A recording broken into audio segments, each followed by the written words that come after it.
अपना क्वालिटी बढ़ा लीजिए अपने मोबाइल का, तो अपने आप आपको दिखना शुरू होगा। डेटा मत बचाइए ना। लिंक नहीं है आपके पास में? लिंक भेज देता हूँ आपको।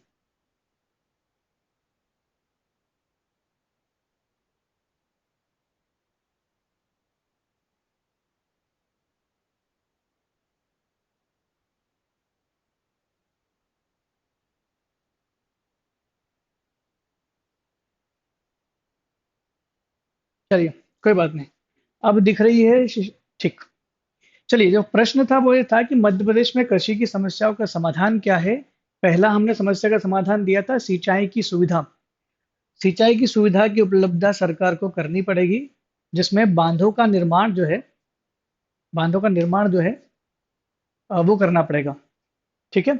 नेक्स्ट दूसरा जो है आपको संस्थागत ऋण की उपलब्धता करानी सरकार को पड़ेगी। संस्थागत ऋण से मतलब ये है कि केसीसी के माध्यम से या दूसरी कोई सुविधाओं के माध्यम से किसानों को उस समय लोन प्रोवाइड किया जाए जब वो बुआई का और कटाई का समय होता है।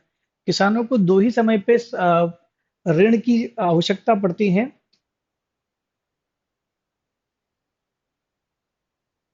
ठीक है, शिवराज जी आपकी समस्या का समाधान करेंगे। क्लास पहले शुरू हो जाती है, लिंक बाद में आती है। कोई बात नहीं, मैं लिंक तुरंत भेज देता हूँ। हो सकता है स्टाफ की तरफ से थोड़ा लेट हो रहा है, उसके लिए खेद है। अगली क्लास से आपको समस्या नहीं होगी, समय पे आपको लिंक मिल जाएगी। ठीक है। संस्थागत ऋण की उपलब्धता समझ में आ गया। अब और समस्या क्या है किसानों के साथ में? किसानों के साथ में समस्या ये है कि किसान अपना खेती तो उगा लेते हैं, फसल तो उगा लेते हैं अच्छे से, काफी अच्छी फसलें भी होती है भारत में। लेकिन सबसे बड़ी समस्या ये होती है कि अगर किसी फसल को नुकसान हो रहा है तो भाव बढ़ जाते हैं, और अगर कोई फसल बल्क में प्रोडक्शन होता है तो उसके भाव जो है गिर जाते हैं। हमारा जो मार्केट है, जो क्रॉप मार्केट जो इंडिया का चलता है, वो बहुत फ्लक्चुएट करता है। वो डिमांड और सप्लाई पे चलता है। इसमें फिक्सेशन कुछ भी नहीं, फिक्स तो कुछ है ही नहीं। अगर ज्यादा मात्रा में प्रोडक्शन हो रहा है, बल्क में प्रोडक्शन हो रहा है, तो आपको बिल्कुल कोड़ियों के दाम में सब्जियां, फसलें बेचने पड़ती हैं। अगर आप लगातार न्यूज देख रहे हैं, न्यूज पढ़ रहे हैं, तो आपको देखने को मिलेगा कि महाराष्ट्र के किसान जो है, मिर्ची के भाव बिल्कुल नीचे गिर चुके हैं। ऐसे में उनको बहुत कम रुपए मिल रहे हैं उसके। ऐसे में वो कई किसानों को वीडियोस आए थे जिसमें वो किसान जो है मिर्ची को काट तोड़ रहे हैं, फेंक रहे हैं। सालों साल हम लोग यही देखते हैं कि पंजाब में आलू फेंक रहे होते हैं रोड पर, कुछ किसान जो है वो टमाटर फेंक देते हैं। तो ये इसलिए होता है क्योंकि उनको प्रॉपर जितनी लागत उनने लगाई है उतनी लागत का उनको एवरेज पैसा नहीं मिलता है। तो इस समस्या का समाधान क्या है? तो इसकी समस्या का समाधान जो है, विपणन की सुविधा। लिख सकते हैं, विपणन की समस्या ही तो है, तो विपणन की सुविधा दी जाए, विपणन को बेहतर बनाया जाए। सुविधा में क्या करेंगे, बेहतर बना सकते हैं, प्लस फसलों के दाम फिक्स किए जाएं। और इसी में आप जब इसका एक्सप्लेनेशन लिखोगे तो आप इसमें लिख सकते हो, जैसे एमएसपी, गवर्नमेंट जब मिनिमम सपोर्ट प्राइस देती है, 1967 से भारत में ये संकल्पना आ चुकी थी। हालांकि अभी भी सारी फसलों में नहीं देती है सरकार, बहुत सारी कम फसलों में देती है। लेकिन जो मेन फसलें उन पर मिल रहा है एमएसपी, तो मिनिमम सपोर्ट प्राइस ये जो है इसको बता सकते हैं। साथ ही साथ मध्य प्रदेश की एक स्कीम जो पूरे भारत में काफी चर्चा में हुई थी, वो भी इसमें लिख सकते हैं आप। भावांतर भुगतान योजना जो शिवराज सिंह चौहान साहब ने समझाई थी, उन्होंने बोला था कि हम लोग एमएसपी सेट कर दिया है, और अगर आपका माल मान लो 2,000 रुपए हमने एमएसपी फिक्स किया है गेहूं का, भावांतर भुगतान योजना एक लिख सकते हैं आप। भावांतर जैसी योजनाएं,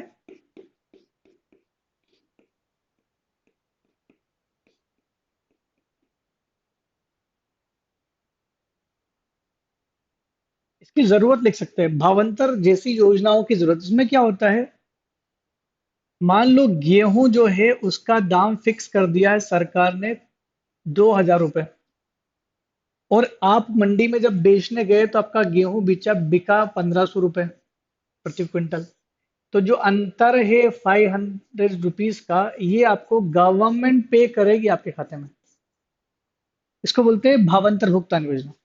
अब सरकार के ऊपर वो बर्डन नहीं, एमएसपी पे पहले बर्डन ये था कि जो एमएसपी सरकार सेट कर रही है उस प्राइस पे सरकार को आपसे खरीदना ही पड़ता था, क्योंकि सरकार ने एमएसपी फिक्स कर दिया।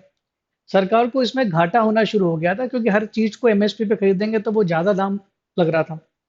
सरकार ने सोचा कि क्यों ना हम लोग खाली भावांतर का जो भुगतान है, वो बीच का जो अंतर है वो ही पे कर दे, कम से कम जो घाटा है वो थोड़ा कम होगा, जो डेफिसिट है उनका वो कम होगा। तो इस तरह से भावांतर भुगतान योजना शुरू की थी। लेकिन अगर किसान इस भावांतर भुगतान जैसी योजना में सरकार का साथ दे तो शायद किसानों की हालत ठीक हो सकती है, क्योंकि इसमें भी कई लोगों ने जो है सरकार को गलत, इसके साथ गलत किया जानबूझ के ही जो है, क्योंकि आज तो भी पता है कि हमारे देश में बिल जो है वो वैसे भी आप अपनी मर्जी से बनवा सकते हैं।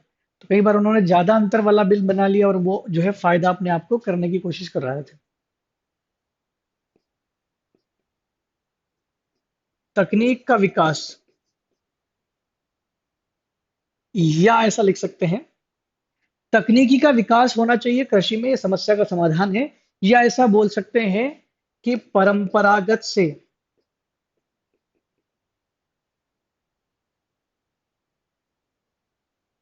आधुनिक कृषि की ओर,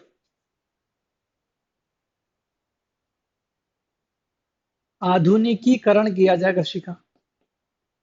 आधुनिकी मॉडर्नाइजेशन होना चाहिए। मॉडर्नाइजेशन ऑफ एग्रीकल्चर अगर होगा तो उसमें क्या क्या चीजें आएगी, आधुनिकीकरण होगा तो ऑब्वियसली बात है उसमें क्या क्या आएगा। उसमें आपके उर्वरक होंगे, उसमें आपके कीटनाशक होंगे,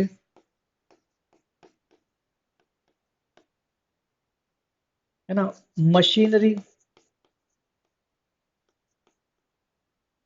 लेबर फोर्स कम लगेगी, मशीनरी आएगी। हालांकि मशीनरी के आ जाने से एक तबका जो है जो मजदूरी करता है उसकी, वो बेरोजगार होना शुरू हो जाता है, उनकी बेरोजगारी बढ़ जाती है। लेकिन फिर भी एफिशिएंसी बढ़ाती है, आपकी मशीनरी एफिशिएंसी बढ़ाती है। कुएं से पानी निकालने के लिए सबमर्सिबल पंप का इस्तेमाल करना, पाइपलाइन के माध्यम से एक जगह से दूसरी जगह तक पानी पहुंचाना, ट्रैक्टर और अन्य मशीनरी जिनका काम हम लोग बुआई और जुताई के लिए करते हैं। तो बहुत सारी चीजें हमारे पास ऑप्शंस में है जिसको हम लोग कर सकते हैं। तो तकनीकी का विकास या परंपरागत कृषि का आधुनिकीकरण किया जाए, सबसे इंपॉर्टेंट पॉइंट है ये। अगर आपने इन पॉइंट को मेंशन कर दिया है तो आपकी कृषि की जो समस्या है वो धीरे धीरे समाधान हो सकती है। ये सारे बहुत नॉर्मल पॉइंट थे जिसको किताबों या यहाँ से पढ़ने से अच्छा है कि अपने ही संज्ञान से करें। अगर हम लोग अपने ही हिसाब से इसका आंसर देना चाहेंगे तो भी गलत नहीं होगा, क्योंकि समस्या हमें पता है। खासकर वो लोग जो किसान फैमिली से बिलोंग करते हैं उनके लिए तो इसका आंसर देना बहुत आसान है। बस बेहतर शब्दों का प्रयोग करके उत्तर लिखा जाए तो शायद आप अच्छा आंसर लिख सकते हैं। ये पांचों पॉइंट आप लिख सकते हैं। सिंचाई की सुविधा, संस्थागत ऋण की उपलब्धता, विपणन की समस्या, भावांतर जैसी योजनाओं को बढ़ावा, और तकनीकी विकास या परंपरागत से या कृषि का आधुनिकीकरण किया जाए, ये किया जा सकता है। और वैसे भी किसानों के लिए समय पर ऋण उपलब्ध लगभग लगभग सरकार करवा रही है, खासकर उर्वरकों के लिए तो करवा रही है।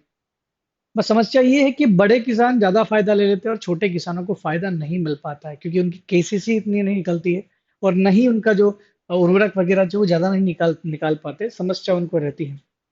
तो ये चीजें अगर आपने लिख दी तो शायद आपका आंसर ठीक हो जाएगा। ठीक है,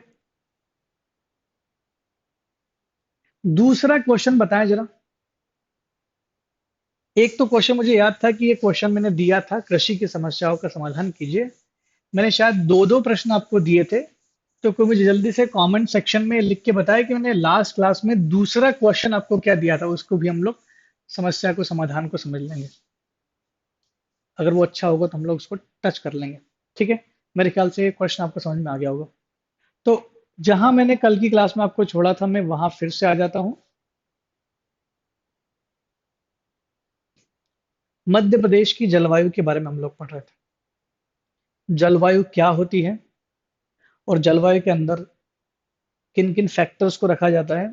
ज्योग्राफी में एक क्वेश्चन कई बार पूछा गया है, जलवायु को प्रभावित करने वाले कारकों की चर्चा कीजिए। विंध्याचल पर्वत की विशेषता बताइए। ये प्रश्न मैंने कल दिया था, ये तो बहुत आसान प्रश्न था। चर्चा कर लेंगे इसकी भी। पहले हम लोग जो टॉपिक शुरू किया उसको शुरू कर ही देते हैं, समय हो रहा है। चलिए शुरुआत करते हैं जलवायु पर। तो सबसे पहले हमें दो चीज जानने की जरूरत है। दो चीज यहां पर आपको मिलेगी। नंबर एक, जलवायु। और नंबर जो दूसरा है उसको मुझे समझने की जरूरत है, मौसम। जलवायु और मौसम में अंतर क्या है? देखिए, मौसम उसी समय की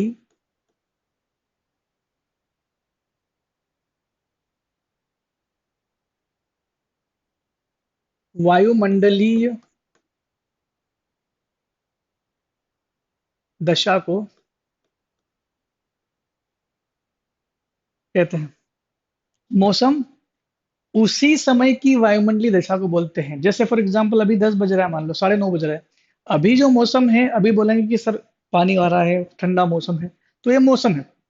जिस समय आप खड़े हो और वहां मौसम को देख रहे हो, वो मौसम की परिभाषा है। ये दिन प्रतिदिन बदलती है।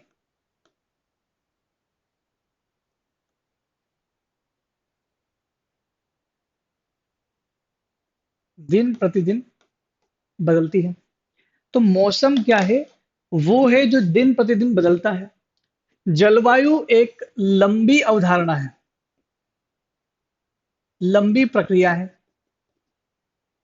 जैसे आपको कैसे पता चल जाता है कि वर्षा हो रही है? तो वर्षा ऋतु के बाद आपका शीत ऋतु ही आएगा, और शीत ऋतु खत्म होगी तो गर्मी ही आएगी।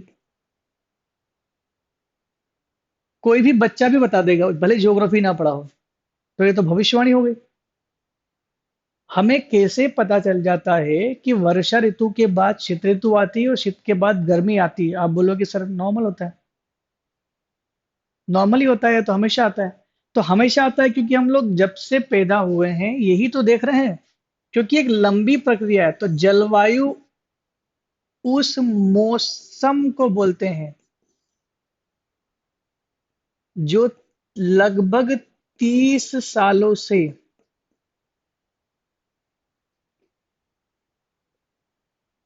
एक जैसा बदलता है। 30 सालों में, लगभग 30 सालों से जो वायुमंडलीय दशाएं लगातार किसी क्षेत्र में परिवर्तित हो रही है। जैसे जब से हम लोग पैदा हुए, यही देख रहे हैं कि बारिश होगी, बारिश के बाद शीत ऋतु होगी, शीत के बाद गर्मी होगी। बारिश के अमाउंट में कमी आ सकती है, शीत में भी ऊपर नीचे हो सकता है पारा, ग्रीष्म में भी ऐसा होता है। ये थोड़ा थोड़ा बदलाव चलता है। तो वायुमंडलीय दशा, जो वायुमंडल, वो जलवायु उसको बोलते हैं। जलवायु वो लंबी प्रक्रिया है जिसका एक फिक्स्ड साल रखा गया है कि लगभग 30 सालों से, 30 सालों के अंतराल में या 30 सालों से चलने वाली वायुमंडलीय दशाओं को हम लोग क्या बोलते हैं? जलवायु बोलते हैं। ठीक है। जलवायु को लेकर के अगर आप ज्योग्राफी पढ़ेंगे, ज्योग्राफी में आपको अच्छे से वो चीज पढ़ा दी जाएगी। हम लोग खाली इतना सा अंतर ही इसमें समझ रहे हैं।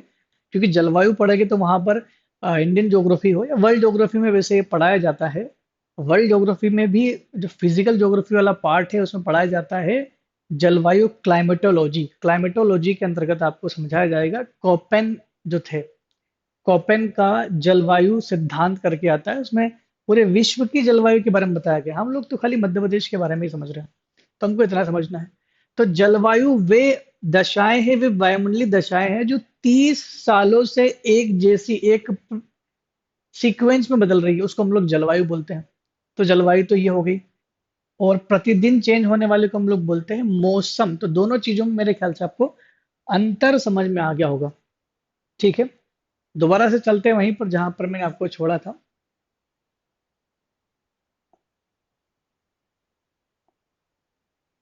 तो जलवायु के आधार पर मध्य प्रदेश को टोटल 5 भागों में बांटा गया है। यहाँ पर 4 पार्ट दिए हुए, पांचवा मैं लिख देता हूं। जलवायु के आधार पर मध्य प्रदेश को टोटल 5 भागों में बांटा गया है।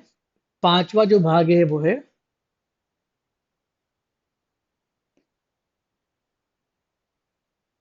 बघेलखंड, पठारी, भाग। तो वो 5 भाग कौन-कौन से हैं? पहला जो आपका जलवायु क्षेत्र है उसको हम लोग बोलते हैं उत्तर का मैदान। उत्तर का मैदान गंगा, जमुना नदियों के मैदानी भाग को कहा जाता है और ये उत्तर का मैदान मध्य प्रदेश के उत्तर और उत्तर पश्चिमी भाग में फैला हुआ है।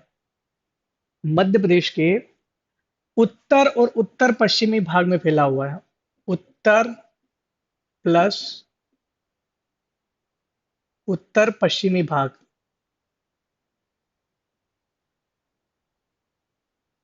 मध्य प्रदेश में फैला हुआ है। उत्तर और उत्तर पश्चिमी मध्य प्रदेश में फैला हुआ है ये। और इसके अंतर्गत आपका आता है मध्य भारत का पठार,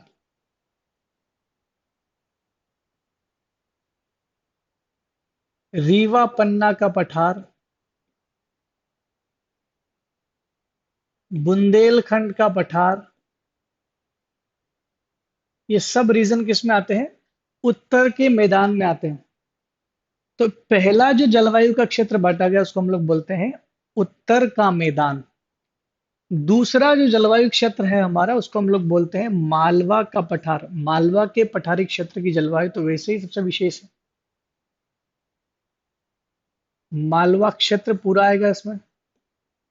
और मालवा के पठार में वो सारी चीजें आ जाएंगी, वो सारे ही जिले आ जाएंगे जो मैंने मालवा की पठारी भाग में आपको प्रीवियस क्लास में समझाए थे, जिसमें इंदौर, उज्जैन, देवास, शाजापुर, हरदा, ये सारे जो क्षेत्र है ये मालवा क्षेत्र में आते हैं। मालवा क्षेत्र में कुछ भागों में वर्षा कम होती है, कुछ में ज्यादा वर्षा होती है, लेकिन यहाँ की जलवायु जो है वो पूरे विश्व की सबसे अच्छी जलवायु है। ये चीन के एक व्यक्ति जो भारत आए थे, फाहियान, उन्होंने बोला था कि विश्व की सबसे अच्छी सुखद जलवायु जो है, सौहार्दपूर्ण, प्लेजरस प्लेजरस जो क्लाइमेट है वो दुनिया में मालवा प्लेटू की है। और मालवा में जो जलवायु पाई जाती है उसको हम लोग बोलते हैं समशीतोष्ण जलवायु या सम जलवायु।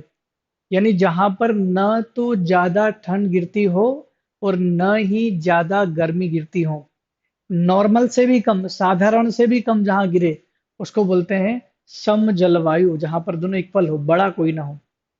तो बड़ी अच्छी लगती है। तीसरा जो भाग बांटा गया है वो है विंध्य का पहाड़ी क्षेत्र। विंध्याचल का पहाड़ी क्षेत्र जो है वो आपका तीसरा जलवायु क्षेत्र है। और विंध्यन का पहाड़ी क्षेत्र यानी विंध्याचल पर्वत रीजन जो है उससे सटे हुए जितने भी जिले आएंगे, जो भी क्षेत्र आता है पूरा पूरा, उन सभी क्षेत्रों में विंध्य का पहाड़ी क्षेत्र वाला क्लाइमेट पाया जाता है। इसमें भी हम लोग समझेंगे कि क्या क्या होता है, सर्दी कैसे होती। देखिए, बारिश का इससे कोई संबंध नहीं है। जलवायु का संबंध केवल ऋतुओं से है, जिसमें हम लोग शीत ऋतु, ग्रीष्म ऋतु, वसंत और शरद ऋतु पढ़ते हैं। वैसे हम ये पढ़ लेते हैं कि भारत में ऋतुएं या मध्य प्रदेश में ऋतुओं की बात करते हैं हम लोग, तो हम लोग 3 ऋतु पढ़ते हैं: ग्रीष्म ऋतु, शीत ऋतु और वर्षा ऋतु। लेकिन देखिए, ऋतुएं जो होती हैं, ऋतु को अगर आप पढ़ेंगे, छठी क्लास की एनसीईआरटी में भी लिखा हुआ है ये चीज। इसमें 4 चीजें मेंशन की गई है। बरसात तो ऋतु के अंदर एक होने वाली प्रक्रिया है, ऋतु के अंदर होता है। गर्मी की ऋतु होती है, ग्रीष्म ऋतु होती है, शरद ऋतु होती है, शरद ऋतु में ही आपकी बारिश हो जाएगी। शरद ऋतु और ग्रीष्म ऋतु के बीच में बारिश होती है। तीसरा आता है आपका शीत ऋतु और लास्ट आता है आपका बसंत ऋतु। तो ये पतझड़, सावन, बसंत, बहार, ये 4 ऋतुएं दी गई है। ये ऋतुएं होती हैं वर्ल्ड वाइड के हिसाब से। क्योंकि अगर वाकई में वर्षा ऋतु होती तो सब जगह बराबर बराबर पड़ती। और दुनिया के ऐसे कई क्षेत्र हैं जहां पर वर्षा होती ही नहीं, बाकी दूसरी ऋतुएं तो होती है। लेकिन चूंकि मध्य प्रदेश में ये तीनों चीजें अच्छे से होती है, इस वजह से बोलते हैं कि मध्य प्रदेश में 3 ऋतुएं हैं मोटे तौर पर: ग्रीष्म ऋतु, शीत ऋतु और वर्षा ऋतु। नेक्स्ट है आपका नर्मदा घाटी का क्षेत्र। नर्मदा घाटी वाला क्षेत्र वह क्षेत्र है जिसमें जबलपुर आता है, कटनी आता है, जिसमें अमरकंटक रीजन आता है, जिसमें होशंगाबाद रीजन आता है, बुरहानपुर आता है। ये पूरा नर्मदा सोन घाटी वाला जो रीजन है, इस क्षेत्र की जो जलवायु है उसको हम लोग बोलेंगे नर्मदा घाटीय क्षेत्र की जलवायु। ये चौथी जलवायु होगी। और पांचवी मैंने लिख दी थी बघेलखंड पठारी भाग की जलवायु।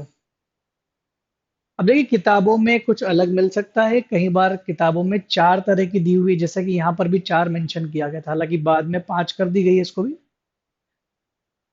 चार लिखा गया है कहीं पर पांच लिखा गया है।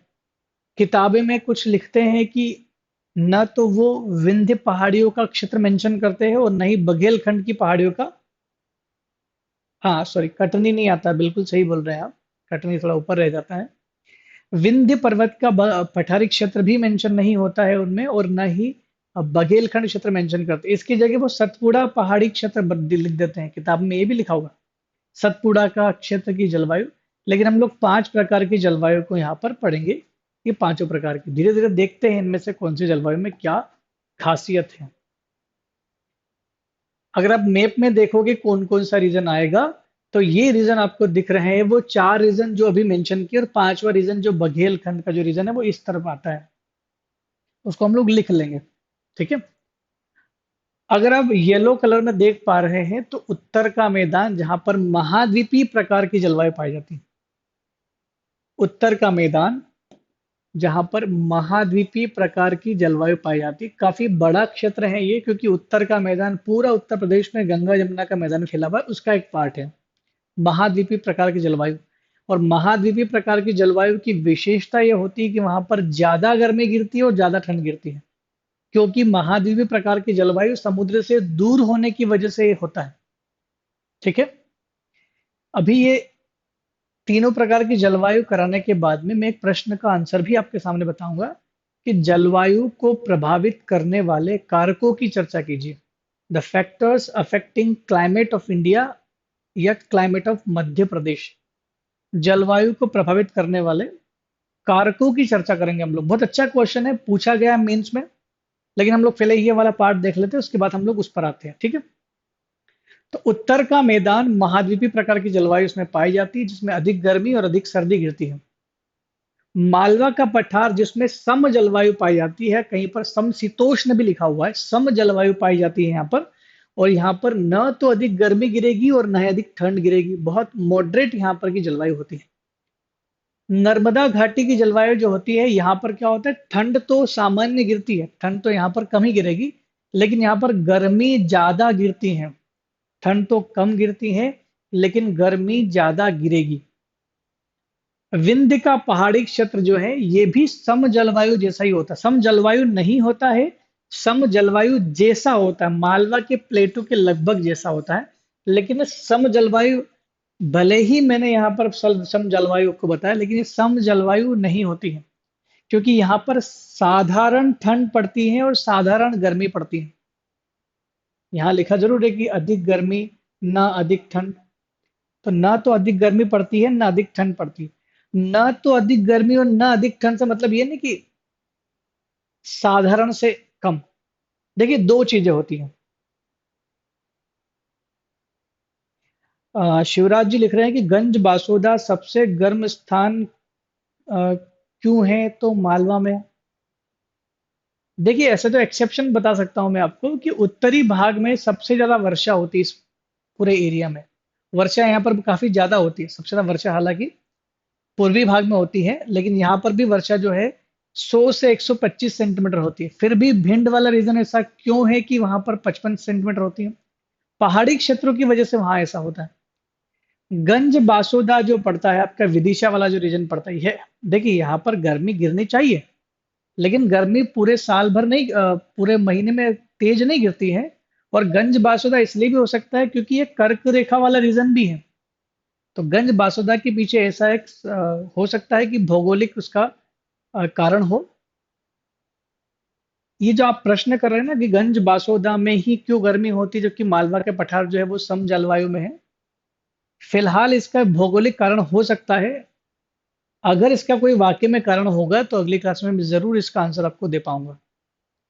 ठीक है। हो सकता है कि उसके पीछे कोई कारण हो। मुझे जहां तक लगता है कि कर्क रेखा पर स्थित होने की वजह से ऐसा होता होगा। फिर भी मैं आपको इसका क्लियर करके बता पाऊंगा। अभी बताऊंगा, गलत बताऊंगा, उससे अच्छा है कि वेट करके मैं आपको अच्छे से इसका आंसर दे पाऊँ। ठीक है। नर्मदा सोन घाटी का आपको समझ में आ गया कि यहाँ पर अधिक गर्मी गिरती है और सामान्य ठंड गिरती है। बाकी जो मैंने एक और रीजन बोला था आपको, बघेल खंड वाला रीजन जो बोला था मैंने, बघेल खंड का पठारी भाग, यहाँ पर गर्मी तो अधिक गिरती है, गर्मी तो अधिक होती है, लेकिन ठंड यहाँ पर साधारण होती है। अब यही से आप लगा सकते हो अंदाजा कि भारत मध्य प्रदेश में सबसे ज्यादा ठंड किस क्षेत्र में गिरती है। मध्य प्रदेश में सबसे ज्यादा ठंड जो गिरती है वो आपके उत्तरी भाग में गिरेगी, क्योंकि अधिक सर्दी और अधिक गर्मी होती है। उत्तरी भाग ही सबसे गर्म होगा और उत्तरी भाग ही सबसे ठंडा होगा।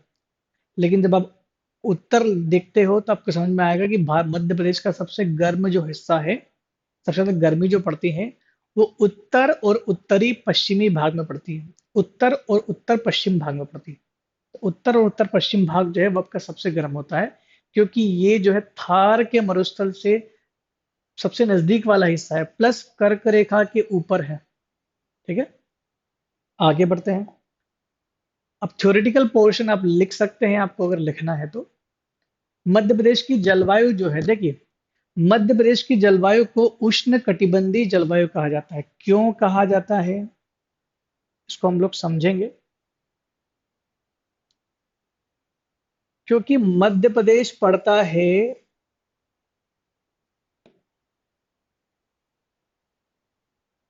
0 डिग्री से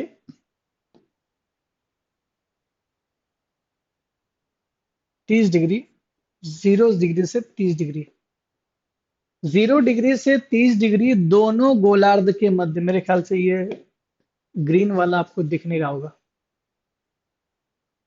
ठीक है, 0 डिग्री से 30 डिग्री के बीच के क्षेत्र को हम लोग उष्णकटिबंधीय क्षेत्र बोलते हैं। और इसमें जो जो भी क्षेत्र आएगा, मध्य प्रदेश का ज्यादातर भाग इसी में आता है। 0 से 30, ज्यादातर क्या, पूरा मध्य प्रदेश 0 से 30 डिग्री के बीच में आ जाता है। मध्य प्रदेश जो है 0 से 30 डिग्री के बीच में पड़ता है, इस वजह से इसकी जो जलवायु है, उसको हम लोग बोलते हैं उष्ण कटिबंधीय प्रकार की जलवायु।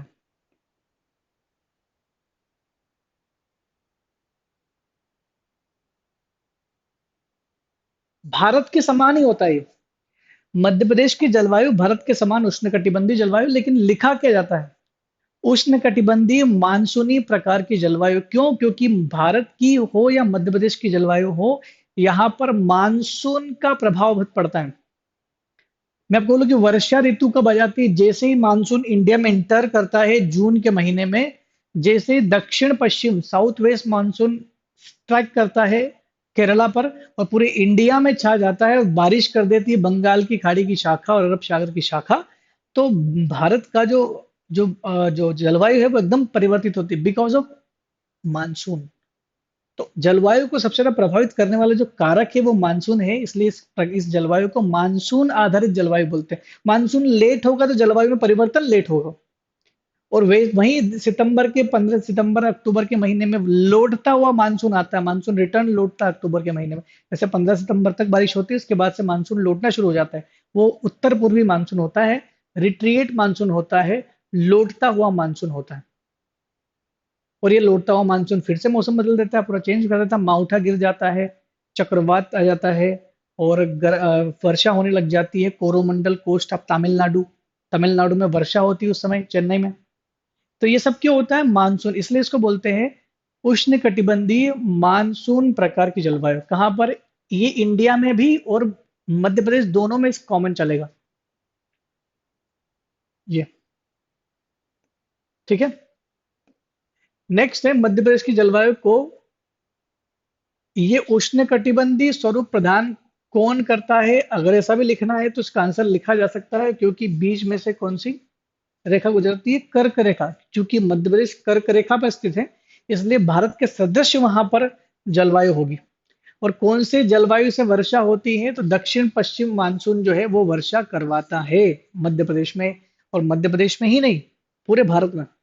आपसे एक क्वेश्चन पूछा जा सकता है कि मध्य प्रदेश में सर्वाधिक वर्षा किस शाखा से होती है, क्योंकि मानसून की दो शाखाएं मध्य प्रदेश में आती है, अरब सागर की शाखा और बंगाल की खाड़ी की शाखा।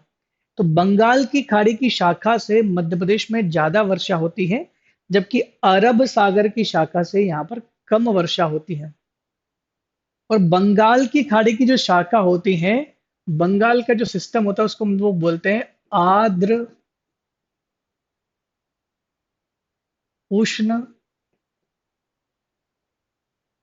जलवायु। बंगाल की जो शाखा है उसको हम लोग बोलते हैं आर्द्र उष्ण जलवायु। यानी मध्य प्रदेश की जलवायु उष्ण कटिबंधीय जलवायु तो है, लेकिन जो बंगाल की खाड़ी की आर्द्र उष्ण कटिबंधीय जलवायु का भाग है, आर्द्र उष्ण होती है। आर्द्र मतलब बिल्कुल वेटी, ठंड, सूखा नहीं होता है बिल्कुल।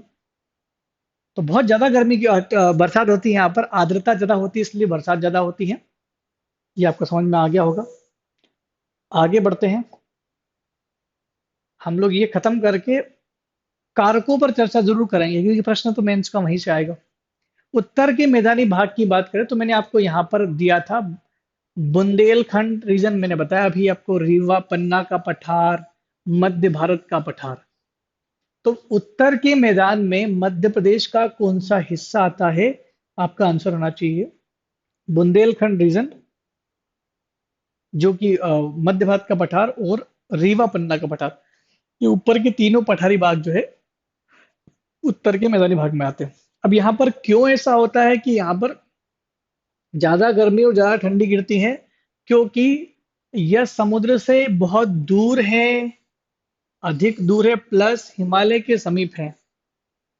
समुद्र से दूरी होती है ज्यादा तो उसको बोलते हैं महाद्वीपीय जलवायु। तो यहाँ पर महाद्वीपीय प्रकार की जलवायु पाई जाती है। मध्य प्रदेश में महाद्वीपीय प्रकार की जलवायु पाई जाती है। कहाँ पर? उत्तरी मैदानी भाग में। मालवा के पठार में सम जलवायु पाई जाती है, विंध्यन क्षेत्र में भी सम जलवायु पाई जाती है, बाकी बघेलखंड के पठार में भी महाद्वीपीय प्रकार की जलवायु पाई जाती है।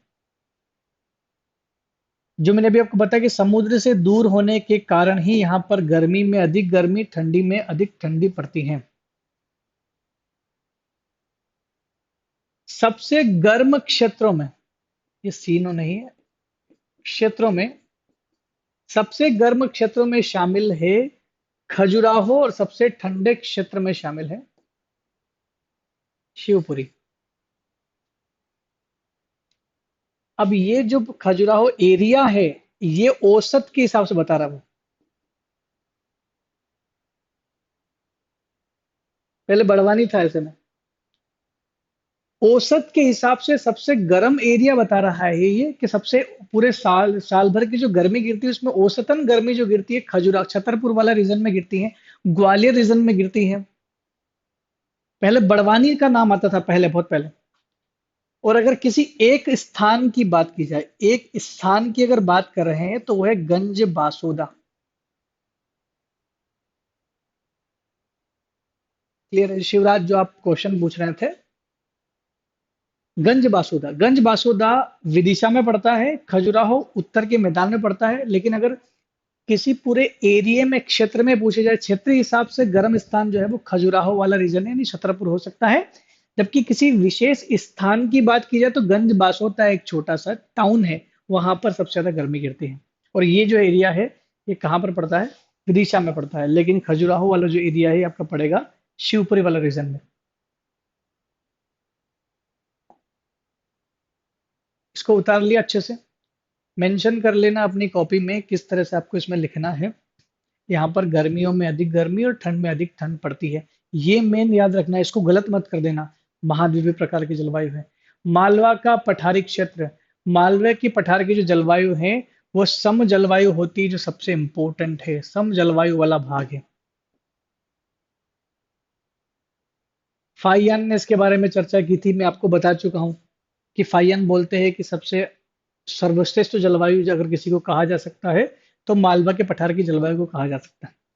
न तो अधिक गर्मी गिरती है और न ही अधिक शीत ऋतु, साधारण से भी कम, न तो अधिक।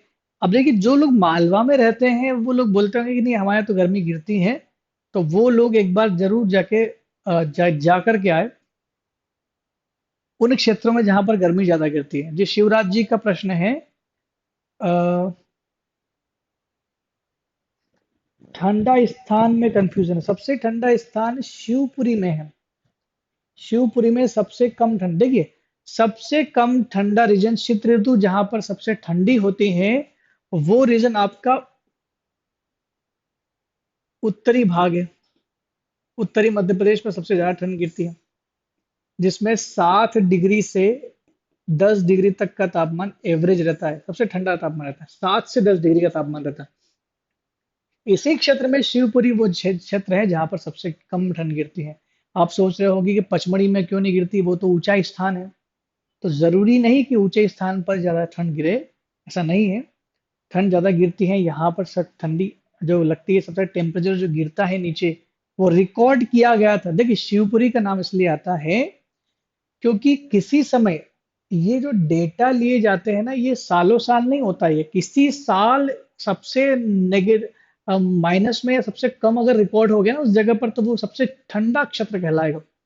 जैसे फॉर एग्जांपल मैं आपको वर्ल्ड ज्योग्राफी की एक बात बता दूं, गर्मी वाले स्थान की बात बता दूं।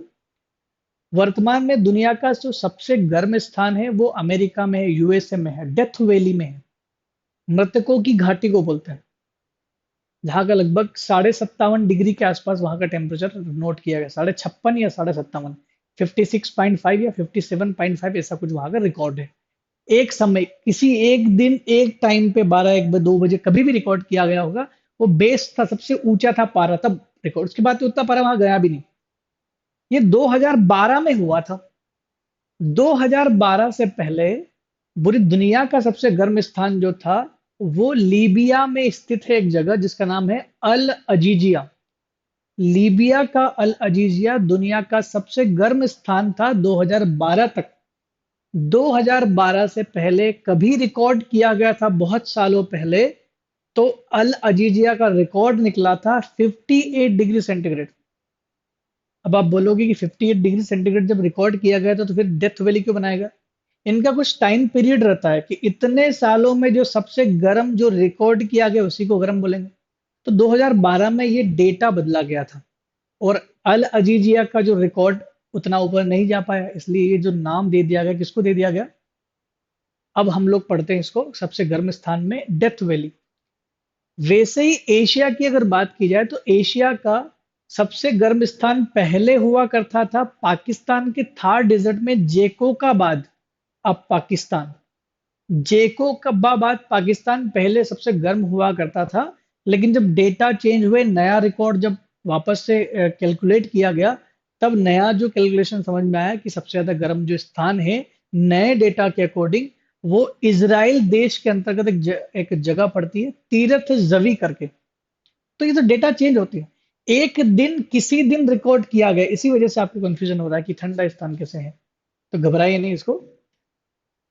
किताबों में कई बार पुराना डेटा भी लिखा हुआ है और नया डेटा हो सकता है नई किताबों में मिला हो आपको।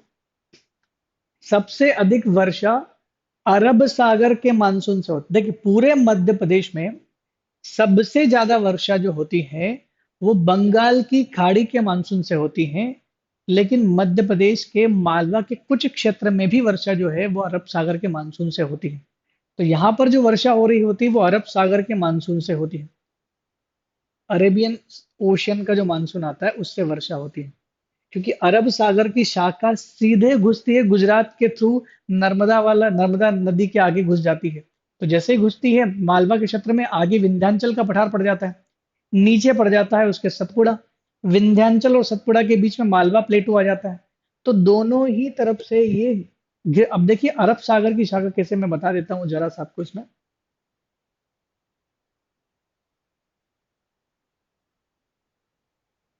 ये आपका भारत का, प्रायद्वीपीय भारत का एक मैप है, जिसमें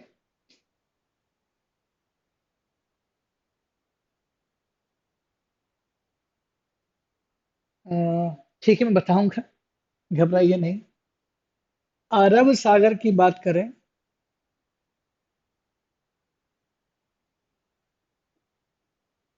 अरब सागर की बात करें तो अरब सागर से जो अरेबियन सी की ब्रांच निकलती है, अरेबियन सी की ब्रांच ऐसे निकलती है, और यहाँ पर आपके पड़ते हैं विंध्याचल पर्वत और सतपुड़ा पर्वत। तो इनसे टकरा करके इन क्षेत्रों में वर्षा कर देती है, इस वजह से।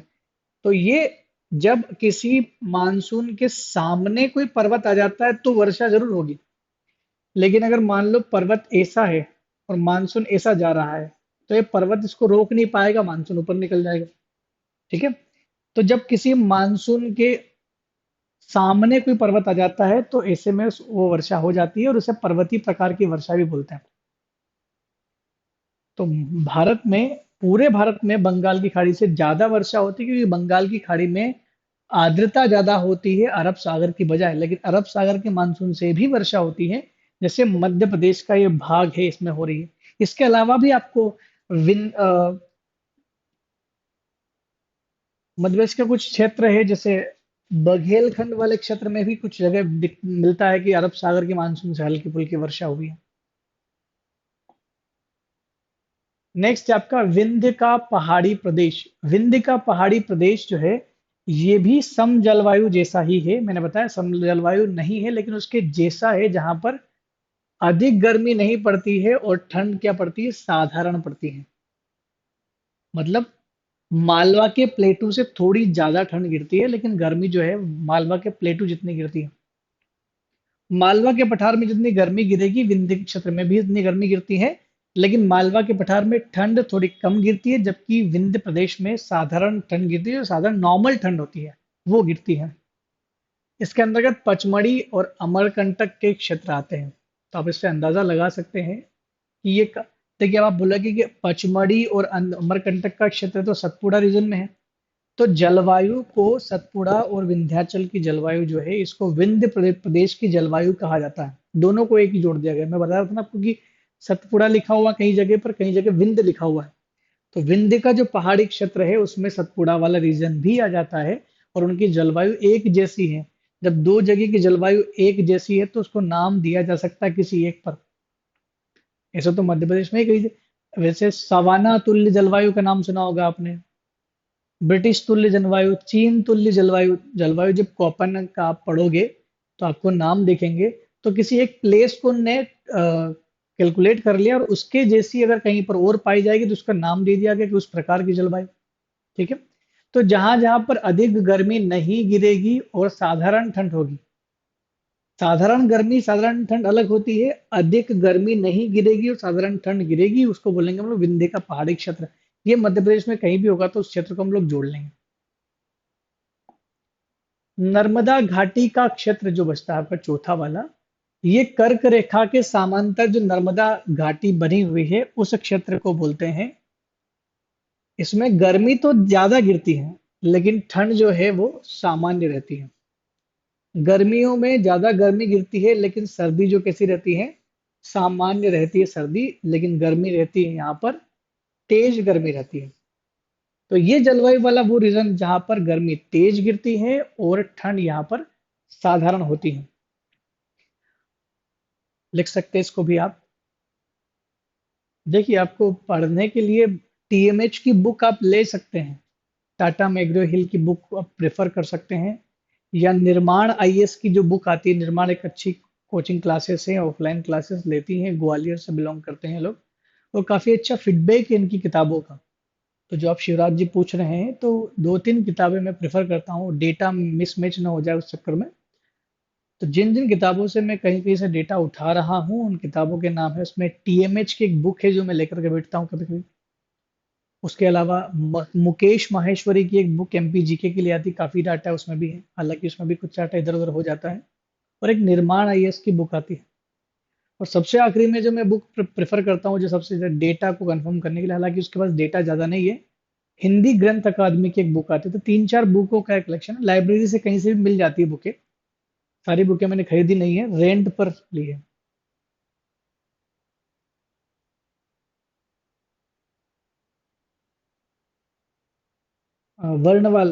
महेश वर्णवाल भी अच्छी बुक है। महेश कुमार वर्णवाल साहब की बुक भी अच्छी है, उन्होंने भी डेटा जो है काफी एनालिसिस करके लिया है। उसको भी ले सकते हैं आप। देखिए, बहुत सारी बुकों की तो पीडीएफ फॉर्म में आपको इंटरनेट से मिल जाएगी। कोई एक बुक आप हार्ड कॉपी में ले लीजिए, बाकी सब इंटरनेट से ले लीजिए ना। आपको रेटिफाई करने में आसानी होगी। ठीक है, कोई दिक्कत नहीं। अगर ऐसी समस्या होगी तो कुछ बुकों के जो एमपीजीके की कुछ बुकों के कुछ होंगे मेरे पास पीडीएफ, तो मैं स्टाफ के थ्रू आपको पहुंचा दूंगा, घबराने की जरूरत नहीं है। नेक्स्ट देखिए, जो चौथा वाला हिस्सा था जो मैंने आपको नहीं बताया था, उसमें ये था बघेलखंड वाला हिस्सा। बघेलखंड का पठारी क्षेत्र में क्या होता है, ये सेम होता है, गर्मी तो यहाँ पर अधिक गिरती है, नर्मदा वाला जो क्षेत्र है उसके जैसा होता है। और शीत ऋतु यहाँ पर सामान्य ठंडी होती है। शीत ऋतु यहाँ पर ज्यादा ठंडी नहीं होती है, सर्दियां यहाँ पर सामान्य गिरती हैं, लेकिन गर्मी जो होती है वो बहुत ज्यादा गिरती है। तो ये चार्ट जो बना हुआ है ये आसानी से याद करने के लिए है, इसको आसानी से याद किया जा सकता है। आपको बस ध्यान ये रखना है, क्योंकि हमको भी पता है कि विंध्य क्षेत्र में कौन कौन आते हैं, मालवा के पठार में कौन कौन से जिले आते हैं, बघेलखंड में कौन आता है, नर्मदा घाटी में कौन आता है, उत्तर के मैदान में कौन आता है।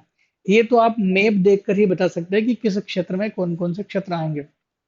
बात यहाँ ये आ जाती है कि पढ़ना क्या है। देखिए, न तो ज्यादा गर्मी न ज्यादा ठंड, वो एक ही जगह हो सकता है, वो आपका मालवा का प्लेटू। तो मालवा प्लेटू तो आपको यहाँ पर क्लियर हो गया होगा, न ज्यादा ठंड न ज्यादा गर्मी, सम जलवायु, ये क्लियर है। अब गर्मी कहाँ पर ज्यादा गिर रही है, तो गर्मी गिर रही है, गर्मी अधिक गर्मी गिर रही है बघेलखंड में, विंध्य पर्वत में, अ, नर्मदा क्षेत्र में भी अधिक गर्मी गिरती है, और उत्तर के मैदान में भी अधिक गर्मी गिरती है। तो तीन जगह पर अधिक गर्मी गिरती है, कहाँ कहाँ, बघेलखंड, नर्मदा और उत्तर के मैदान में। लेकिन इसमें भी उत्तर का मैदान याद करना आसान, क्योंकि ज्यादा गर्मी ज्यादा ठंड, दिक्कत ही नहीं है। और दूसरी बात, सबसे ज्यादा ठंड यहीं गिर रही है, तो उसके अलावा कहीं पर भी आपको ज्यादा ठंड लिखने की जरूरत नहीं, सब जगह साधारण ठंडी गिरती है। याद रखने का तरीका ये है, एक तो आपने याद रख लिया मालवा के पठार जहाँ की जलवायु कैसी है, ना अधिक ठंड ना अधिक गर्मी, एक तो क्लियर हो गया। दूसरा ये क्लियर हो गया कि उत्तर का मैदान भी क्लियर है, अधिक गर्मी अधिक ठंड, क्योंकि यस उसका मालवा का उल्टा हो गया। दो तो क्लियर हो गया। अब बाकी जो बचे हैं उसमें कॉमन क्या है कि सब में साधारण ठंडी है।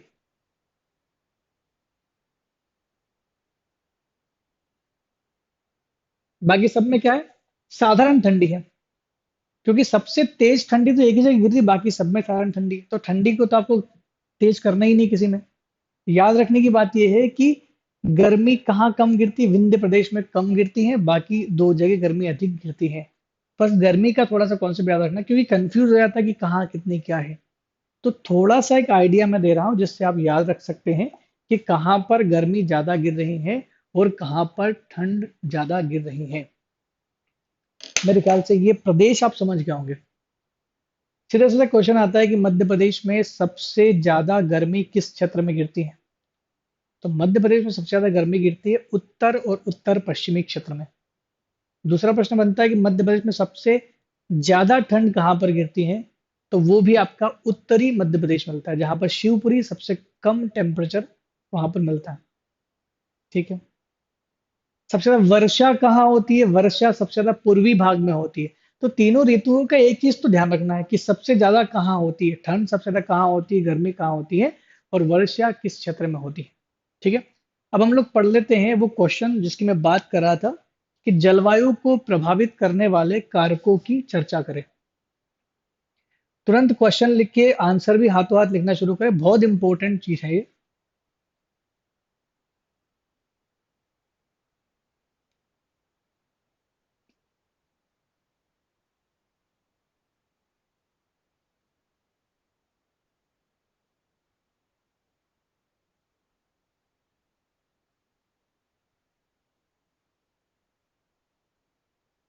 प्रश्न क्या है,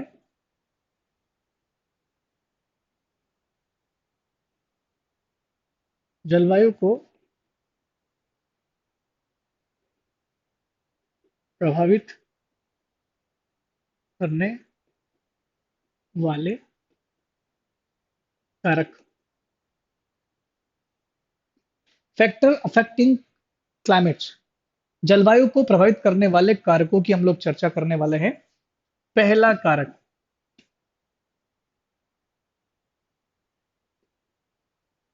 मानसून। दो तरह के मानसून होते हैं भारत में।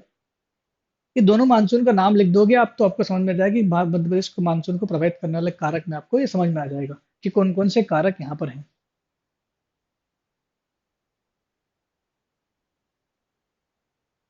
दक्षिण पश्चिम monsoon, south west monsoon, south west monsoon plus north east monsoon, south west monsoon और नॉर्थ ईस्ट मानसून। दूसरा पॉइंट, ये आपका क्वेश्चन है।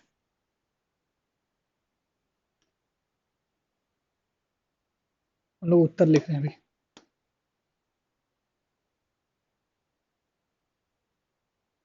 ठीक है, यहां तक समझ में आ गया। एक मिनट जरा इसको थोड़ा पतला कर लेता हूं मैं। नेक्स्ट है ऊंचाई। हाइट भी काम करती है यहां पर। अगर समुद्र से ऊंचाई हो,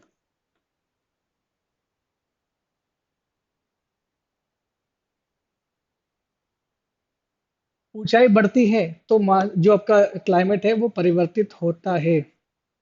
ऊंचाई बढ़ती है तो आपका क्लाइमेट क्या होता है, परिवर्तित होता है। यानी समुद्र से ऊंचाई बढ़ने पर एल्टीट्यूड, समुद्र से दूरी,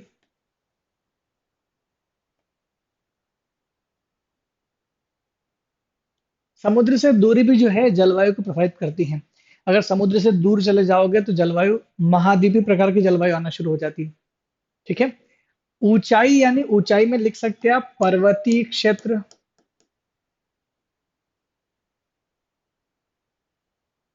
पर्वतीय क्षेत्र।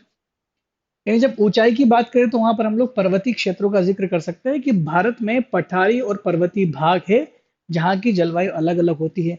मैं अगर आपको कॉन्सेप्ट बता दूं कि ऊपर जाने पर, धरती से ऊपर जाने पर टेम्परेचर नीचे गिरता है, ऊंचाई बढ़ने पर टेम्परेचर नीचे गिरता है।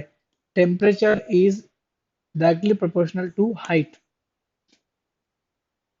Inversely proportional to height.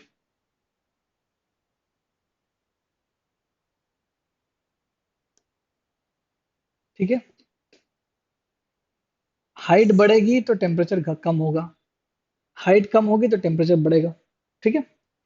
तो जैसे ही हम लोग हिमालय के रीजन पर जाते हैं, यहाँ का टेम्परेचर नीचे का और यहाँ का टेम्परेचर में, दोनों में अंतर होता है। कैसे, कितना अंतर होता है, ये आपको वायुमंडल में पढ़ने को मिलेगा। वायुमंडल जब हम लोग पढ़ते हैं तो वहां पर हमको पढ़ने को मिलेगा कि जैसे ही आप ऊपर जाते हो शोभ मंडल में,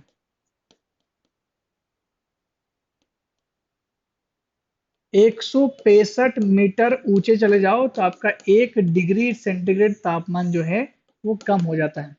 इसका मतलब तापमान का संबंध वायु जलवायु से तो है। तो तापमान बढ़ेगा तो जलवायु गर्म होगी, तापमान घटेगा तो जलवायु ठंडी होगी। सीधी सी बात है। और तापमान घटने बढ़ने के पीछे मानसून का हो सकता है, ऊंचाई का हो सकता है, समुद्र से दूरी हो सकती है। एक प्रभाव होता है जिसको हम लोग बोलते हैं El Nino. El Nino plus लानीना। El Nino और लानीनो प्रभाव ये भी जलवायु को प्रभावित करता है। क्योंकि भारत में वर्षा ज्यादा होगी कि नहीं होगी, प्रभावित होगी कि नहीं होगी, डिपेंड करता है कि ये आया कि नहीं आया। भारत में बारिश की जो कितना बारिश होगी, औसत से ज्यादा होगी कि कम होगी, ये देखा जाएगी। तो इस साल एलनीनो आया कि नहीं आया, ये देखना जरूरी होता है। ये एलनीनो और लानिनो क्या है, वैसे तो फिजिकल ज्योग्राफी का पार्ट है। मैं इसका थोड़ा सा ये बता देता हूँ कि इसमें होता क्या है। ये घटना दक्षिणी अमेरिका की घटना है। दक्षिण अमेरिका के तट पर एक देश है जिसका नाम है पेरू। पेरू के तट पर नॉर्मली ठंडी जलधाराएं बहती हैं, ठंडी वहां पर समुद्री लहरें बहती हैं। लेकिन 4 सालों में एक बार वहां की कंडीशन चेंज होती है। और प्रत्येक 4 साल के बाद, कभी कभी ये 3 साल भी हो जाता है, लेकिन एक एक सीक्वेंस मिला है 4 साल का। तो 4 सालों के अंतराल में वहां पर ठंडी जलधाराएं, जिसको हम लोग हम्बोल्ट जलधाराएं कहते हैं, वो हट जाती है और वहां पर गर्म जलधाराएं आना शुरू हो जाती है, जिससे बारिश का पूरा सिस्टम चेंज हो जाता है। इससे भारत, इंडोनेशिया और ऑस्ट्रेलिया में होने वाली बारिश में काफी ज्यादा फर्क पड़ता है।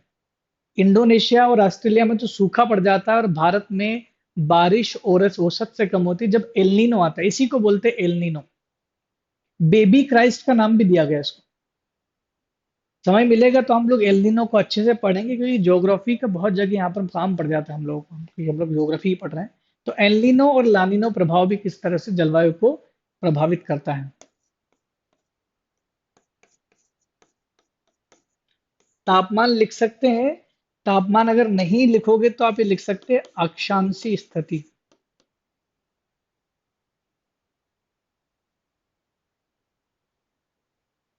अक्षांशीय स्थिति। अगर आप तापमान नहीं लिखते हो तो आप लिखोगे अक्षांशीय स्थिति। तो मध्य प्रदेश की या भारत की अक्षांशीय स्थिति या किसी भी जगह की अक्षांशीय स्थिति उस जगह की जलवायु को निर्धारित करती है। कैसे? अगर आपका क्षेत्र 0 से 30 के बीच में है तो उष्णकटिबंधीय जलवायु। अगर आपका क्षेत्र 30 से 60 के बीच में है तो शीतोष्ण कटिबंधीय जलवायु। और अगर आपका क्षेत्र 60 से 90 के बीच में पड़ता है तो ध्रुवीय प्रकार की जलवायु वहां पर आपको मिलेगी। तो ये जलवायु को प्रभावित करने वाले कारक में तापमान यानी अक्षांशीय स्थिति हो सकती है। तापमान का सीधा सीधा संबंध अक्षांश से ही है। अगर आप 30 डिग्री के बीच में हो तो तापमान ज्यादा होगा, ऊपर हो तो कम होगा, क्योंकि सूर्य की सीधी किरणें नहीं पड़ती वहां पर ऊपर। 30 डिग्री के ऊपर इंक्लाइन रेडिएशन गिरती है वहां पर, तिरछी किरणें गिरती है, जिस वजह से वहां का तापमान क्या हो जाता है, कम ज्यादा होता रहता है। मेरे ख्याल से यहाँ आप समझ रहे होंगे। तो कुछ पॉइंट, 5 पॉइंट मैंने लिखे हुए हैं। ऊंचाई, मानसून, समुद्र से दूरी, एलनीनो और लानिनो का प्रभाव, तापमान यानी अक्षांशीय स्थिति। यहाँ पर देशांतरी स्थिति का ज्यादा इंपॉर्टेंस नहीं है, अक्षांशीय स्थिति का है। तो अगर इन 5 पॉइंट को आपने एक्सप्लेन कर दिया तो आपका आंसर ठीक हो जाएगा कि जलवायु को प्रभावित करने वाले कारक कौन से हैं। हो सकता है कि आपको किताबों में इसके अलावा और भी पॉइंट मिले, लेकिन ये वो पॉइंट है जो सबसे इंपॉर्टेंट है। एक बार और बताइए, किस चीज को बताना है? एलनीनो को बताना है, लानिनो को बताना है? ये पहले नोट कर लीजिए, मैं एलनीनो और लानिनो बिल्कुल क्लियर कर देता हूं आज।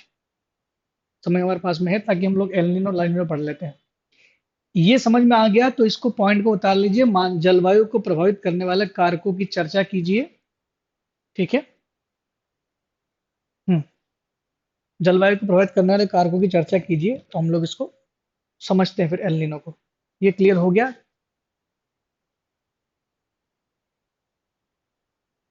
ये से जब पॉइंट लिखते हैं तो उसको अगर नोट करने में देर होती हो तो आप लोग क्या कर सकते हैं, इसका स्क्रीनशॉट ले सकते हैं, काम आएगा आपको। देखिए एल नीनो लानिनो क्या होता है इसको हम लोग जरा समझ लेते हैं।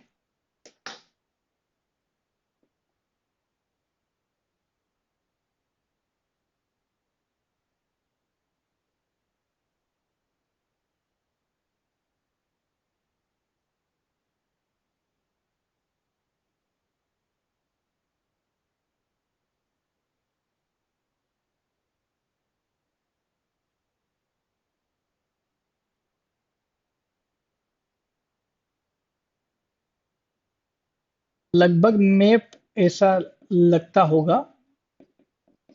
ये आपका ऑस्ट्रेलिया है और ये आपका दक्षिण अमेरिका है। ठीक है।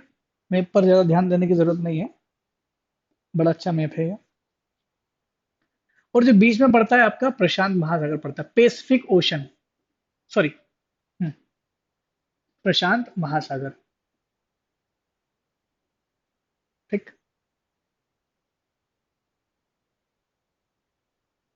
यहाँ पर जाती है 0 डिग्री रेखा, विषुवत रेखा।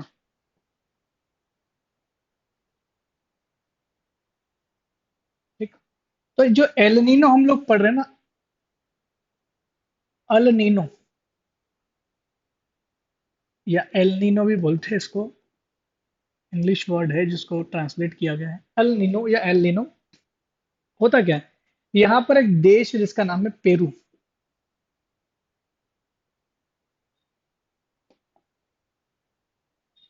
जनरली पेरू में जो जल धारा चलती हैं वो चलती है ठंडी जलधारा। जनरली जो पेरू में जलधारा चलती है वो ठंडी जलधारा चलती है। इसको हम लोग बोलते हैं हम्बोल्ट जलधारा, या पेरुवियन करंट, या पेरुवियन करंट बोलते हैं इसको। ठीक है, जो ठंडी जलधारा चलती है उसको हम लोग बोलते हैं हम्बोल्ट ठंडी जलधारा। अब क्या होता है कि ये विषुवत रेखा है, यहां से जलधारा चलती है,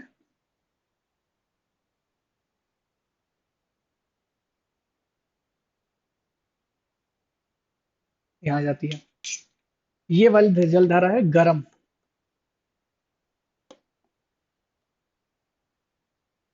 यहां से जलधारा एक और आती है, हवाएं आती है, हवाएं जलधारा को चलाती है, पछुआ पवने। समझना इसको, थोड़ा सा कॉम्प्लेक्स है। पछुआ पवने होती है जो यहाँ से गर्म होती है, और एक गर्म जो है, सॉरी, ठंडी जलधारा है, क्योंकि ध्रुवों से आती है, इसे टकरा करके ऊपर चली जाती है। ये चक्र बनता है। इधर से गर्म आ रही है क्योंकि विषुवत रेखा पर गर्मी ज्यादा होती है, तो यहाँ पर जो हवाएं चलेगी, उनसे जो धाराएं चलेगी समुद्र की, वो गर्म ही चलेगी। ये आगे ऑस्ट्रेलिया से टकरा के नीचे आया, तो ये ऑस्ट्रेलिया की गर्म जलधाराएं हैं। ये विषुवत रेखी गर्म जलधाराएं हैं, ये ऑस्ट्रेलियन गर्म जलधाराएं हैं, जबकि यहाँ पर अंटार्कटिका पड़ता है नीचे। अंटार्कटिका के ऊपर उत्तर में चलने वाली जो पछुआ पवनें होती हैं, इसको पश्चिमी पछुआ प्रवाह बोलते हैं। और ये ठंडी होती है, ये आगे टकरा करके, किससे टकरा करके, दक्षिण अमेरिका से टकरा करके ये ऊपर जाना शुरू कर देती है। दक्षिण अमेरिका से टकरा करके ऊपर जाती है, और ऊपर जा करके ये कैसी होती है, ये ठंडी होती है, मिल जाती है। इसको बोलते हैं हम लोग, ये चक्र बनता है। अब क्या होता है, देखिए बारिश कहाँ होगी इस समय, जहां गर्म जलधाराएं हैं, यहां जब गर्म जलधारा है तो गर्म जलधारा जहां होगी वहां पर हवाएं ऊपर उठेगी। हवाएं गर्म होकर के धीरे धीरे धीरे धीरे ऊपर उठती हैं, और ऊपर उठ के वहां पर क्या होता है, बादल बनते हैं, संघनन की प्रक्रिया होती है और बारिश होगी। तो सीधी सी बात है, यहाँ पर जब गर्म है, यानी इसका जो तापमान है वो कैसा है, टेम्परेचर क्या होगा यहाँ पर, हाई होगा। इसको समझना, अब यहां से बारिश कैसे होगी। ये गर्म है, ये ठंडा, ये क्लियर दिख रहा है आपको। अब देखिए, जब तापमान बढ़ता है, टेम्परेचर बढ़ता है, तो प्रेशर जो होता है वो क्या होता है, कम होता है। यानी तापमान बढ़ता है तो दाब जो होता है वो घटता है, क्योंकि temperature is inversely proportional to pressure. ये वायुमंडल के रिस्पेक्ट में होता है। तापमान बढ़ेगा तो प्रेशर क्या होगा, कम होगा, क्योंकि जब टेम्परेचर बढ़ता है तो हवाएं गर्म होकर ऊपर उठती है, ऊपर उठती है तो नीचे का टेम्परेचर, प्रेशर खत्म कर देती है, प्रेशर हवाई बनाती है। गर्म है, तापमान बढ़ रहा है, तो प्रेशर क्या होगा, यहाँ पर लो प्रेशर होगा, कम दाब होगा। और यहाँ पर ठंडी, इसका मतलब प्रेशर क्या होगा, हाई प्रेशर होगा। यहाँ पर लो प्रेशर, यहाँ पर हाई प्रेशर। हवाओं की हमेशा एक क्वालिटी होती है कि हवाएं हमेशा हाई प्रेशर से लो प्रेशर की ओर चलती हैं। इसका मतलब अब हवाएं कहाँ से कहाँ चलना शुरू हो जाएगी, हाई प्रेशर से लो प्रेशर की ओर। ठीक, हवाएं हाई प्रेशर से लो प्रेशर की ओर चलना शुरू हो जाती हैं।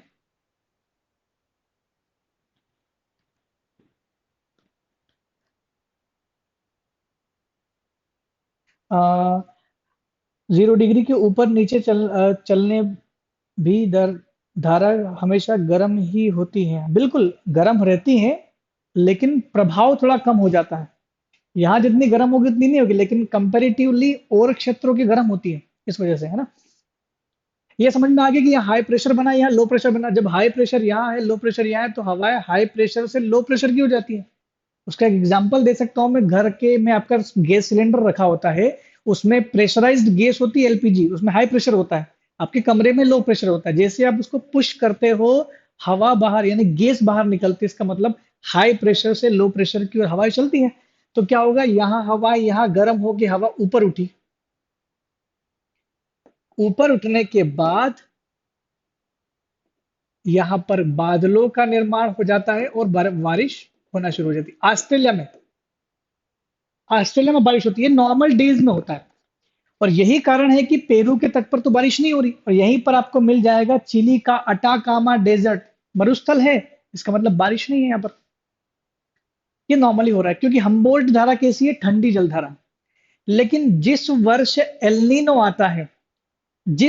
एलनीनो आता है और दाब पेटियां खिसकती हैं, समझना इसको, तो पूरा सिस्टम यहाँ का बदल जाता है। कैसे बदलता है मैं समझाता हूँ अभी।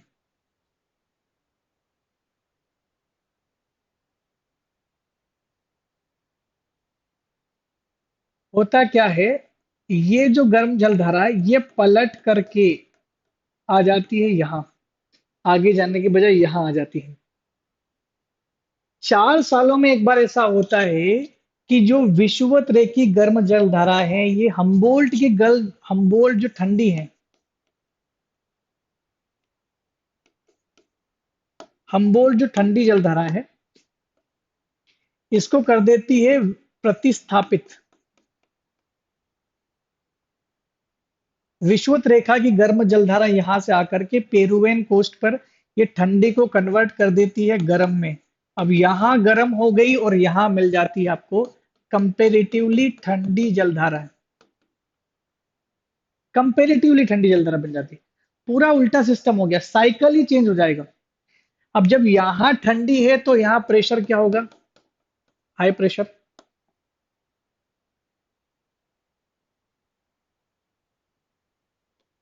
हाई प्रेशर, और यहां पर प्रेशर क्या होगा, लो प्रेशर हो जाएगा। ये दिख नहीं रहा है।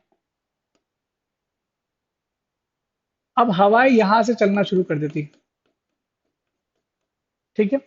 जब हवाएं ऑस्ट्रेलिया से साउथ अमेरिका की ओर चलती है तो यहाँ ऊपर उठ करके बादल बनाएगी और वर्षा अब होगी पेरुवियन कोस्ट पर। ऑस्ट्रेलिया में वर्षा नहीं हो रही, ऑस्ट्रेलिया में सूखा पड़ रहा है। ऑस्ट्रेलिया के ऊपर इंडोनेशिया, इंडोनेशिया की तरफ भारत है, यहाँ पर भारत भी आगे। तो भारत में भी वर्षा यहाँ पर कम होगी, ऑस्ट्रेलिया में तो सूखा पड़ेगा, और इंडोनेशिया में भयंकर अकाल सूखा पड़ सकता है। और ये होता है कि हम्बोल्ट धारा की वजह से। इस घटना को बोलते हैं एल नीनो प्रभाव। ठीक है, तो एल नीनो प्रभाव ऐसा कुछ है, जल्दी समझ में नहीं आएगा, थोड़ा समझने की जरूरत है इसको। वाकर साइकिल भी इसमें है, ये जो वाकर साइकिल है,